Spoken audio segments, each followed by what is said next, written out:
Hi everybody, it's Claire from Art Journal Love sharing with you a project that I have started with Graphics Arts. So this is the mixed media journal that they sell, and in this kit you get two chipboard covers, you get the little discs to bind the journal together, and you get lots of different substrates in there as well. So in the journal you get two sheets of clear Duralar, two sheets of matte Duralar, two sheets of wet media Duralar, two sheets of opaque white Durabright craft plastic, and two sheets of opaque black Durabright craft plastic. I can't speak. And they all make up the pages of the journal. So the possibilities of the things that you can do with this journal are quite enormous. There are so many different things that you can try. So here I'm just assembling the journal, and you can see how easy it is to put together. You literally just slot the discs into the little holes on the covers, and then decide which order you want your pages to go in and slot them in. I guess the beauty of this style of assembly means that you can pop the pages out to work on really easily. You haven't got to be unfastening anything. You just literally gently pop it out, and you can then work on it quite easily.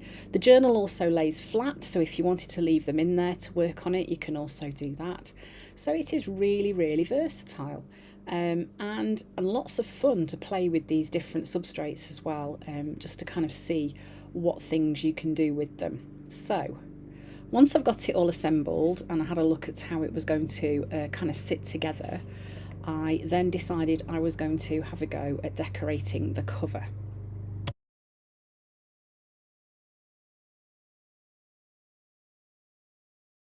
So I've just popped the cover off, and I'm just going to add some white gesso onto there just to prepare it for adding some colour on.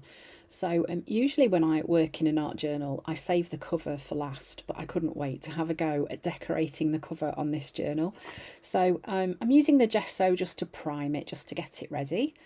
And adding gesso to a surface like this also means that you can do other techniques that are not so easy if you haven't primed your substrate first. Like, you can do the reductive stenciling, so it kind of makes that process a little bit easier. Anyway, I've added some white gesso, and then I'm going to give that a good dry using my heat tool, which I haven't left on camera. You don't need to watch that really. And then I am going to use Amsterdam acrylic paints, and I'm going to use nice bright rainbow colours. So I've used Pyrrole Red, Azo Orange, Azo Yellow Medium, Brilliant Green, Turquoise Green and Ultramarine Violet. And I'm laying these colours out next to each other in a line so they're touching. And then what I'm going to do is grab a 1 3/4 inch flat brush from Dina Wakley Media, and I'm going to pull the colours down the cover. So when you do this technique, you need to just pull the brush down the journal cover one time, really carefully. And if you're going to go back again, you go really carefully over the placement that you had the first time. And that way you can create a lovely rainbow stripe on your page. So here I'm using Carnation paint from Dina Wakley Media, which is a really pastel pink colour. And this stencil is called Pebble Mask, and it's from Natalie May Scrapbooking. I'm adding this colour over the top of the bright colours just to push them back a little bit. Not quite as much of a contrast as using white, but still nice and bright. So then I'm using this stencil also from Natalie May Scrapbooking called Take a Chance.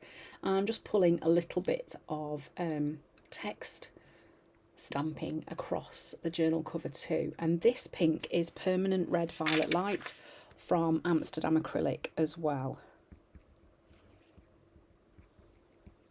I'm also using a blending tool to apply the paint, because then you can go in with a nice thin layer, or if you use it in a pouncing motion you can get a thicker application of paint through your stencil.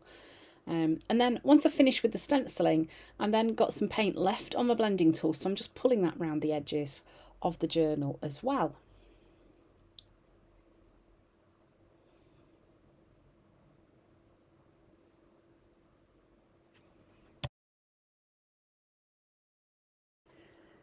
Next, I'm using some black archival ink and I'm just adding a little bit of text stamping. This is a stamp called Shoot for the Stars from Funky Fossil, and that's a UK based company.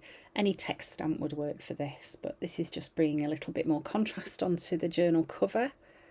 And then I decided to go in using some mini mark stamps from Darkroom Door, just to bring a few more marks and patterns onto the cover as well. And I did use a couple of coloured inks for this too. And these are StazOn inks that I'm using here in the colours. And I think I used a pink and a green as well.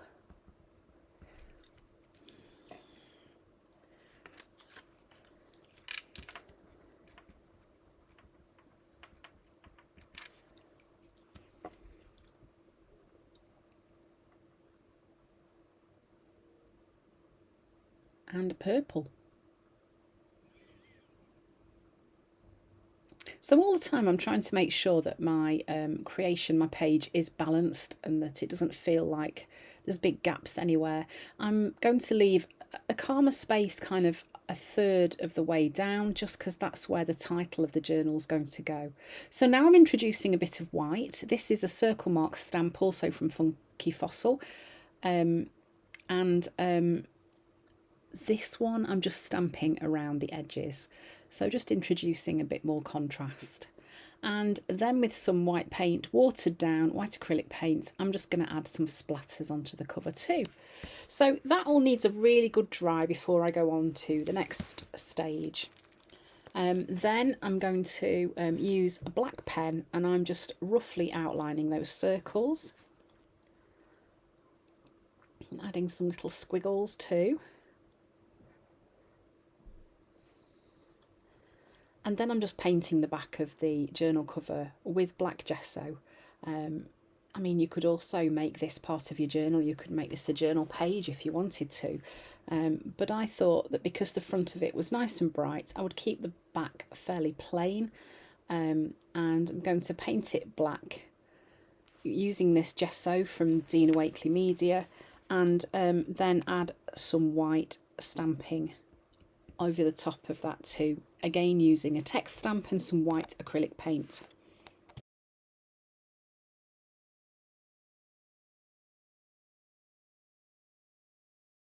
So then before I move on to adding a title onto my journal, I'm just edging the edges of the journal in black archival ink, using a blending tool to just apply that. This just kind of gives it a frame and finishes it off really nicely.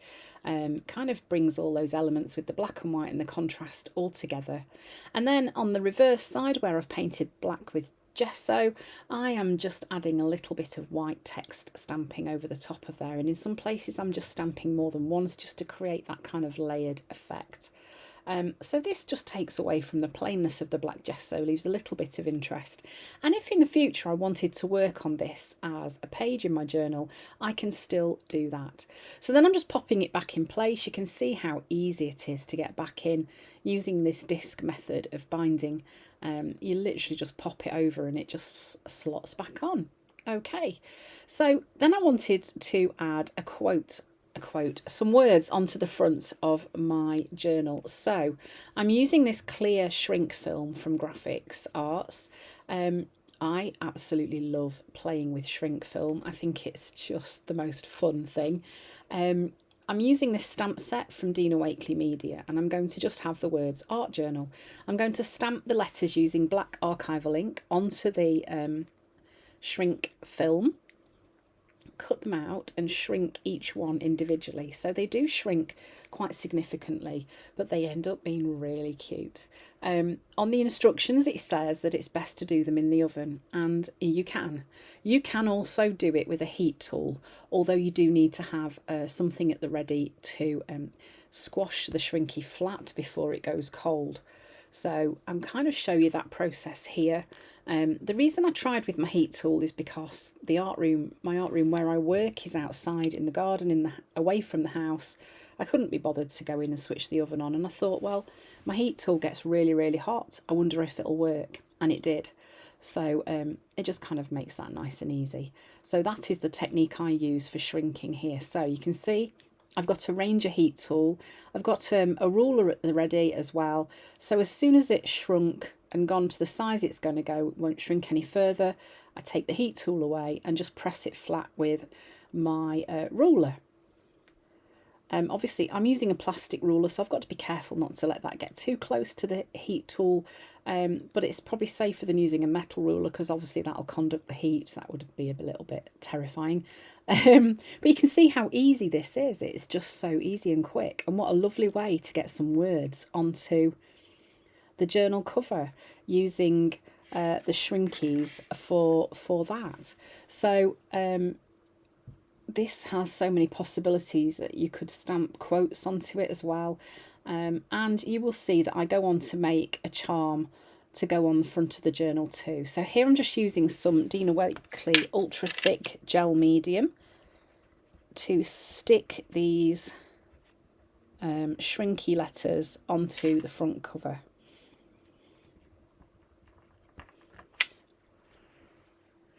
Okay, so this is where I decided that I was going to make a charm to go on the front of the journal using the white shrink plastic too. So going back in with my paints, I'm going to paint a rainbow. I'm using the same colour paints that I used before for the cover so that the shrinky charm that I make will play really nicely with the colours that are already on the journal cover. And I was able to use some of the colours that were left over, so I wasn't wasting any paint really. Obviously I'm washing my brush in between each colour just so that I'm not making any weird colours or muddy colours, keeping it all nice and bright.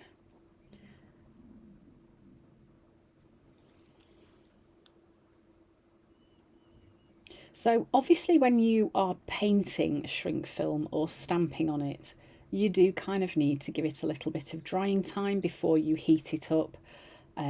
So I did put this to one side for sort of 10 or 15 minutes just to let it dry before I added any marks onto it or tried to cut it. It didn't really take long to dry at all. Yeah, I mean, it's just so much fun, shrink plastic. I remember playing with it as a child, and I just remember thinking how absolutely amazing it was. One thing that I would recommend doing is punching a hole into it before you shrink it if you're wanting to make a charm to go on a journal or keyrings or even something like that. Punch your hole in before you shrink it. I use a crocodile to do this as well. So you can see I'm just going in with a black gel pen. I'm just adding some lines on the rainbow arches. I'm using quite rough, sketchy lines. And I'm also adding a little bit of text stamping, so that again gives it that mixed media look. And then I'm going to shrink it down. So I'm going to use the same technique as I did before. You can see this is a bit of a bigger piece than I was doing last time, and don't be alarmed because it will wrinkle up really. It'll go all crinkly and you'll think, oh heck, it's not working. Sometimes you might just need to flip it over so you can heat the other side as well, but it will work. Little bit of patience and it will work just fine. So then I punched a hole in the cover of the journal and fastened it on just using a bit of red thread that I've got. It's just like a cotton thread. And then I had a nice charm on my journal cover. I might even add some more on because I loved how this looked so much. I thought it worked really well. So, this was a really fun project. I will be doing some pages in this journal as we go through the next few months. So for more projects using graphics materials, go to the website graphicsarts.com, or for more graphics inspiration, visit the blog on the website too. So thanks for watching. I hope you found some inspiration from this video using these fabulous products from Graphics Arts, and I hope to see you again soon.